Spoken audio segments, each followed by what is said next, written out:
আজ ছিল আমাদের বাড়ি কার্তিক পুজো, তাই সকাল সকাল স্নান টান সেরে পুজোর কাজে সবাই লেগে পড়েছি। মা, কাম্মা, বৌদিরা সবাই মিলে নাড়ু পাকানো, দুব্ব বাছা, ফল টল কাটা এসব হাতে হাতে করে দিলাম আমি একটু। এখানে মা আর কাম্মা মিলে লুচি ভাজছে, একজন বেলছে আর একজন ভাজছে। আর ওদিকে ঠাকুরও চলে এসেছে, তার সাথে ভোগের খিচুড়িও বানানো শুরু হয়ে গেছে। আচ্ছা বলে দিই, আমাদের বাড়িতে কিন্তু কার্তিক টার্তিক ফেলেনি কেউ। এই পুজোটা প্রায় 35 থেকে 40 বছর ধরে হয়ে আসছে আমাদের বাড়িতে। এই যে ঠাকুর, এই বছর কার্তিক ঠাকুর অনেক বড় আনা হয়ে গেছে। যাই হোক, যেটা বলছিলাম, বম্মাই প্রথম ব্রত নিয়ে এই পুজো চালু করে, তখন থেকে এই পুজো বম্মা, মা, কাম্মা, বাড়ির ৩ বউ মিলে সকাল থেকে রাত অবধি নির্জলা উপোস করে এই পুজো করতে দেখেছি। যাই হোক, এরপর সন্ধ্যের সময় এলো পুরোহিত। আমরাও ড্রেস চেঞ্জ করে একটু সেজেগুজে চলে এলাম পুজোর এখানে।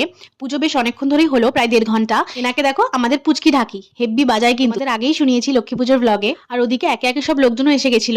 খুব বড় করে হয় না ঠিকই, কিন্তু আশেপাশে ২-৪টে বাড়িতে বলা হয়। তারপর পুজো শেষ হলো, প্রসাদ টসাদ প্লেটে প্লেটে সবাইকে দেওয়া হলো। আর রাত্রে খেয়েছিলাম অল্প করে ভোগের খিচুড়ি আর বাঁধাকপির তরকারি।